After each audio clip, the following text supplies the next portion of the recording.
So I'm going to sort of ask Tom Taylor, who's the president of Dragonfly Publishing Services, who supports the ISPG Publishers Group, looks after them. Before that, Tom has worked for Sage Publishing, doing their sales and marketing, and Tom's 33 years of experience, travelled around the globe, probably got millions of air miles. So over to you.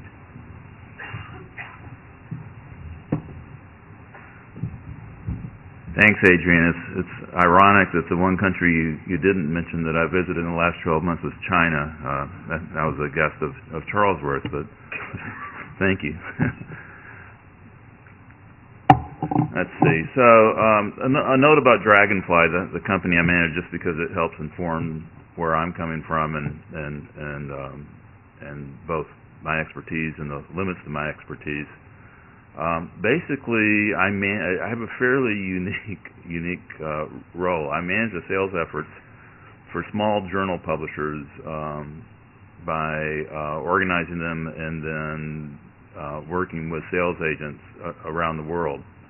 I do this with a founding principle or assumption that the smaller publishers need to band together as a group in order to have the clout to negotiate with consortia around the world. Of course, they've already done this in some groups like JSTOR and Bio1, but this is more of a loose confederation. In fact, it's very similar to a library consortium. It's a consortium of publishers. What that allows me to do in a fairly unusual way is for presentations like this is to, or what it's created for me is kind of a very high level, 40,000 foot knowledge of what's going on in library consortia around the world. I don't have the in-depth knowledge of someone like Adrian does in China or other agents do in particular territories, but I do have a broad knowledge of trends going around the world. The two groups that I manage, that I work with right now, one that I created that Adrian mentioned is called the Independent Scholarly Publishers Group. They're all STM publishers. There are 20 STM publishers of 50 journals. They're all on Highwire. They all have extremely high impact factors. And in fact, that's our big selling feature that we push is the quality of the journals. And then and we represent them all over the world, once again through a network of agents. And then recently, I've started working with Geoscience World, which is an aggregator of 41 earth science journals. I only work with them in 3 territories: Korea, Australia, and Canada, and they are also on Highwire. So another kind of founding principle of where I'm coming from is my stance towards library consortia and open access. Some of this is obvious, some of it is just is a product of my thinking. But I think that the historical forces that were unleashed by the move from print to digital 15 years ago are still playing themselves out. But one of the more important, significant ones is the notion that access to research has become a right. In fact, it's similar, I think, to healthcare. Almost every person believes that healthcare should be a right of every single citizen of the country that they believe in and live in. And I think the same thing is getting to be kind of a universal consensus that access should become a right. And the obvious one of the obvious manifestations of that is the open access movement itself. The problem with the open access movement is that it's extremely disruptive, obviously, to traditional subscription business models, which doesn't mean it's not going to happen. It's just disruptive. But another maybe less obvious consequence of the move towards open access through to the digitization of content is actually the consortia movement and the move from library subscriptions to consortia deals. And that is actually not that disruptive. It is disruptive to some extent, but not that disruptive. And it's actually an evolution, a logical evolution from the traditional subscription model. Briefly, consortia access versus library print subscription, it does allow for what I would call relevant universal access. Everyone, I would argue that anyone that wants access to an Elsevier journal, for example, can get the researcher can get access to it because they're in virtually every consortium in the world. It moves the decision to some extent, or the negotiation from the library to the consortium. Publishers have to move from what was once almost pure marketing to a sales function, and all the major commercial publishers very quickly created large sales forces. Smaller publishers now, and some large publishers, work through sales agents, and in the last 10 years we've seen the rise of sales agents, mainly because of consortia. Sales agents like Charlesworth, Occicom, and others that are working to sell digital access. And subscription agents themselves are rethinking their role in the whole process, and they are including publishers and consortia as their clients, and perhaps managing the whole thing from a back office perspective. There's advantages for publishers in the consortia movement, and for small publishers it protects your revenue, whether you keep your subscriptions or just keep the revenue through some form of flip deal. Access and usage explodes, impact factor goes up. And what we've started doing with ISPEG is, and many of you are probably doing the same thing, you can integrate your open access journals in the consortia deal so that you're actually selling discounted author fees, things like that, along with the subscription side of the business. Briefly, the global trends that I see that are kind of common throughout the world, and then I'm going to do a quick tour of some of the places in the world. And none of this is earth-shattering, or new to you. But there are library budget constraints in all economies, from the economies like Ireland that are in dire situations to the economies like China that are in pretty good situation. But the budget seems to be constrained. The large national closed consortia, assume a closed consortium is one that is centrally funded and where they buy the content for the benefit of all their members. There's some very well-known large national consortia that are either getting a lot less funding, or they're actually getting no central funding compared to the past. So consortia like DFG, NSDL in China, CRKN in Canada, which actually has no funding anymore, and COPPUS in Brazil. These consortia that used to buy a lot of content now do not have the same funding that they used to have. What I call mature consortia that have been around for a long time and that are heavily penetrated in terms of the number of deals with publishers. Not only are their budgets now constrained, but interestingly enough, their time is constrained. They have so many deals that they spend a lot of their time negotiating renewals. CRKN is a great example. In Canada, I believe they have 18 renewals this year, and they virtually, I think, have put a freeze on acquiring new content, which of course is in part due to not having the money.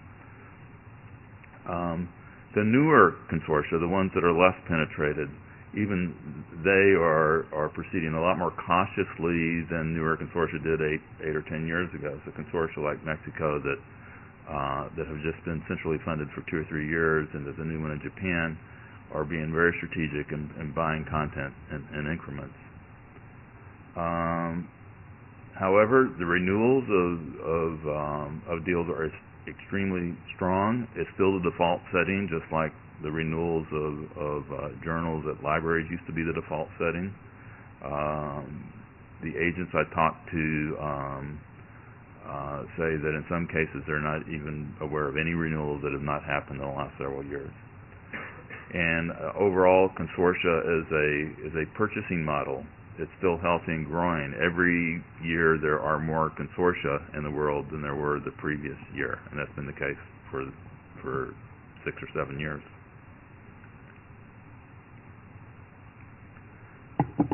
Okay, starting in Australia and moving westward. Australia, the economy is still doing extremely well, although there are signs of some challenges, of drop in house pricing, retail spending is down. There have been some university budget cuts. There's the closing of the TAFEs in Victoria. For those TAFEs are kind of vocational type schools, similar in the UK to FEs for their education. They've been closed in Victoria. However, there is more funding for research, both in higher ed and R&D. CAUL, which is the Australian consortium, is one of the oldest consortia. It's a very mature one. It's very well run. They are still adding new content. They recently added our content, the SPEG content, but now they're focusing more on e-books. They've had a mandate from the funding agency that funds them to move away from print-based pricing, holdings-based pricing, and to come up and to negotiate deals that are not print-based pricing or not holdings-based pricing anymore. And one of those could be FTE pricing. They're moving away from big deals if possible and moving more to subject area disciplines. Strong journal package renewals. One of the agents, I deal with two agents there, and one of them told me that she literally could not remember of a consortium deal that has not been renewed in many, many years. Interestingly enough, there's no strong support for open access there. And when I mean that, I mean everywhere in the world, there are librarians, there are people that are advocating open access, but compared to the mandates that are coming out of here and the UK and Europe and the US, there's just nothing interfering there. Korea, this is actually Kesley is a large consortium there. This is Emerald exhibiting at something, I think it's called Kesley Days or something, which is actually going on this week, which is where the library, the Kesley approves of the consortium deals, and then the libraries go to this event to find out what deals they can get involved in. And here's a picture of Emerald at that event. I believe it's at that event. Korea, the economy is doing okay, but there has been tuition cuts like there have been in many of the rest of the world. It's an extremely mature consortium. I think it's as old as CAUL. It's been around for a long time. When I was at SAGE, I think it was one of the first two that SAGE was involved in. But once again, they're not purchasing like they used to. There's incremental purchasing of new products. ISPEG is involved with Kesley. We signed a deal there last year, but it doesn't have the amount of participation that they might have had in the past. But renewals are strong once again. China, extremely interesting place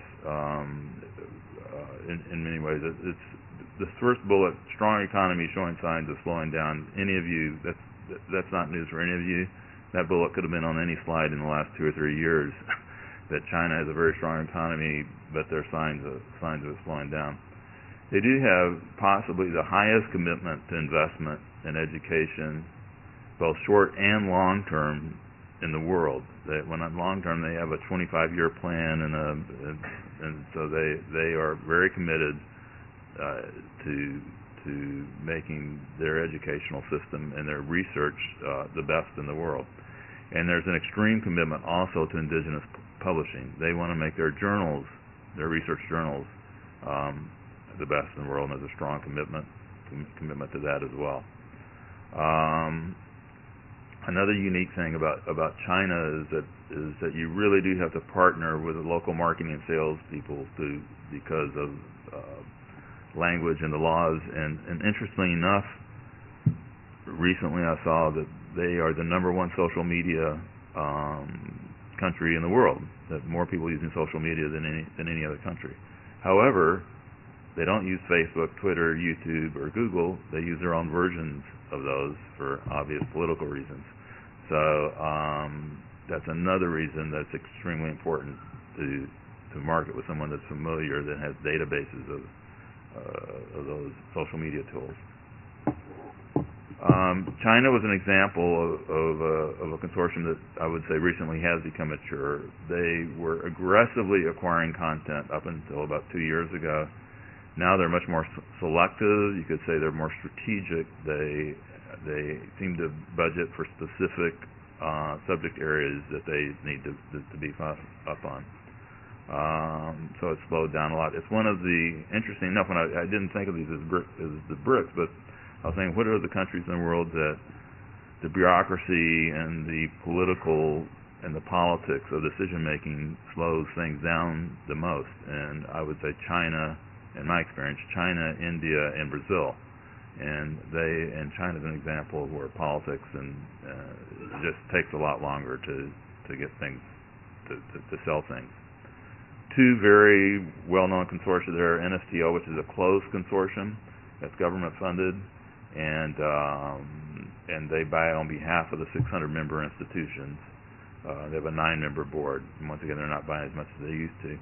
CALIS is an open consortium. You negotiate with CALIS for terms, and then each library can opt in to decide whether they want to purchase your content or not.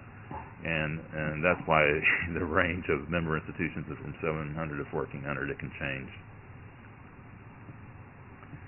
India, strong economy with really no signs of slowing down. I didn't realize this until I read the report from Akikans. Thank you, Akikans. It's the third largest higher education system in the world. They have a major investment going on in recent years in new schools, new universities, in research and development, and in new consortia. They're adding a lot of new consortia every year. But there are only 10 to 15 major ones now. It's still, I would say, an immature market, even though they have deals with most of the large commercial publishers. It's only been in the last several years that they've grown a lot in terms of the number of libraries that have internet access that allows us to sell digital access to consortia. Middle East and North Africa, the symbol there is a symbol of the Arab Spring. It's an extremely diverse region with many markets, although there's some things that are quite common. They've actually had an economic slowdown since 2009, and they've been thinking about how to invest in a post-oil economy, even though that doesn't exist yet. But what are they going to do when the economy shifts out of oil? And obviously, education is one of the key factors there. So they've been aggressively acquiring new content in different countries in India. I mean, in the Middle East. Obviously, the Arab Spring has added an element of uncertainty and hope, but instability as well. Immature consortia, they've been spending a lot of money on e-journals, database, and e-books. I know friends of mine in the textbook side of higher education has spent some time there and have sold quite a bit of e-textbooks into the Middle East.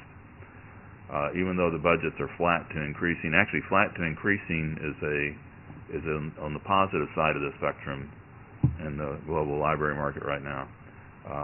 There's still a lot of it's a place where people should be focusing right now because they are buying new content. Europe. I'm now in your part of the world. Obviously, that's the Greek flag. Adrian told me he would recognize it if it was in color. And the euro. Obviously, these things are affecting Europe and the UK the economy quite a bit. Diverse markets, north versus south. The northern countries are still acquiring new content, but not aggressively. The southern countries are hardly acquiring any content. Here, as opposed to the Middle East, the library budgets at best are flat, but they're decreasing. Very little new content purchase. We've struggled with this back in Europe. But still, renewals of deals is a default in most cases. And now we're entering an area where open access, the political drivers of open access are getting strong. UK, had I done this presentation last night or this morning, maybe I'd have had a picture of the U.S. Open, tennis Open, instead of the Olympics, because that was the latest news of the world. Congratulations. I think it was 75 years. 76 years. Data check here. Obviously the economy, I think the economy is in recession. You guys know better than I think you've gone back in recession. Obviously it has, in some ways, the mother of all consortia, JISC, which other consortia look up to. When I talk to other consortia in the world, I was talking to Diane Costello in Australia. She wants to know what's going on in JISC, what's the latest license. And so a lot what goes on here, people look to as models of what they do. It's an open consortium, little acquisition of new content, although ISPEG we were able to get a deal with JISC last year. But renewal of deals is still the default. And as everyone knows, there were two big deals last summer. I was actually at a ALPS meeting in the spring of 2011 where there was a lot of conversation where those deals might not be renewed, but they were renewed because that's the default. They're just can't. That's the present. It may not be the future, but that's certainly the present. This is ground zero, as you know, of open access. This is where it's most aggressively pushed, and you know more about it than I do. And quite frankly, I need to learn now. I didn't think open access was going to be that much of a threat, believe it or not. Now I think the political will of the people pushing it is so strong that I'm now changing my mind, and I just want to see how you guys are going to respond. You publishers are going to respond to the latest mandates. Brazil. This is, as most of you know, the Brazilian economy. The GDP actually surpassed Great Britain's at the end of 2011. They're the sixth largest economy in the world right now. They're still growing. They're growing from high single digits to low single digits, but it still grows.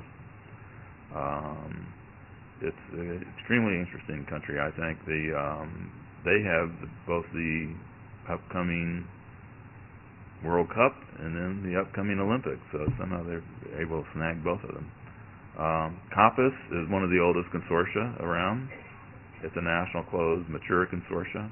It has deals with virtually every publisher in the world. ISPEG we're still trying to get a deal with them. We have an offer that we're quite hopeful of right now. It has 350 libraries. I have in parentheses all the Brazilian academic market and then some. They went from 150 to 350 recently, and they have every imaginable library you can think of. My interpretation, they did this a couple of years ago after the new government came into power. My interpretation is they want to have, it's for political constituency. They want to have a power base of every voting district in the country so that they can survive basically as a consortium. But because of the instability that the new government, not consciously created, but instability as a result of the new government, there's been very little content acquisition in the last 2 years. And as most of you are aware, the longtime head of COPPUS resigned. I think it was sometime this year, and so we'll just see what the future holds there. I was in Mexico City last week. That's the new president and his wife. It's the return of PRI, which was the governing party for 70 years until the alternative came in about a decade ago. She's a movie star. They're like the glamour couple of Mexico. The agent there, the head of the agency there that I work with, told me that the real reason that they were elected is that the population is just fed up with what he said, lack of security, which really means all the murders and drug inability of the previous government to control the drug cartel wars. There's a consortium there. There's been a consortium for a long time, but it's been federally funded for a couple of years now. CONRECIT. They have purchased content with the large commercial publishers and also BioOne.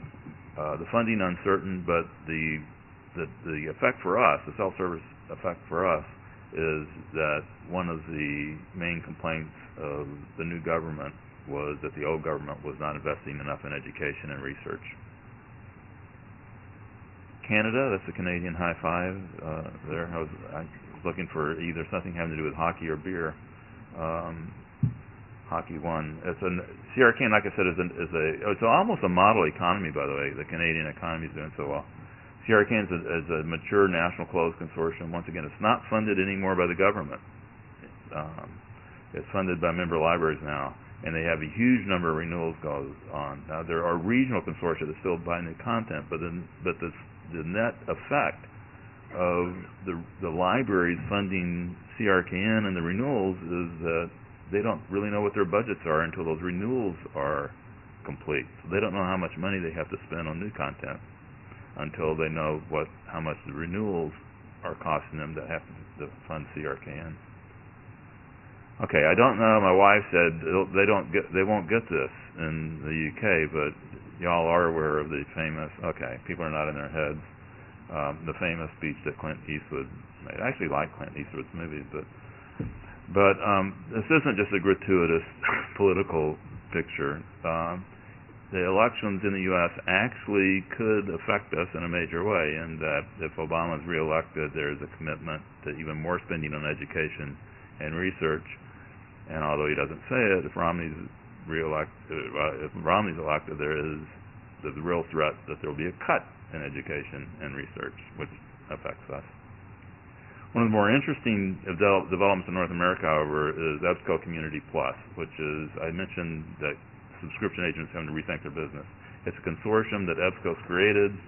I need to move on here, but it's in North America, 250 research libraries. If you were creating a consortium, these are the libraries you would want to create. 50 of them are research libraries. We are one of the a handful of content providers at ISPEG. We're getting at least 10 library requests for quotes a week now from this new consortium, EBSCO Community Plus. They are doing well. It's early, but they're doing well, and they do have plans to move into Europe, by the way. Summary, consortia deals continue to be very healthy and renewed. Most consortia are adding little new content. It's much more difficult to sell new content than it was a few years ago. The centrally funded consortia are challenged.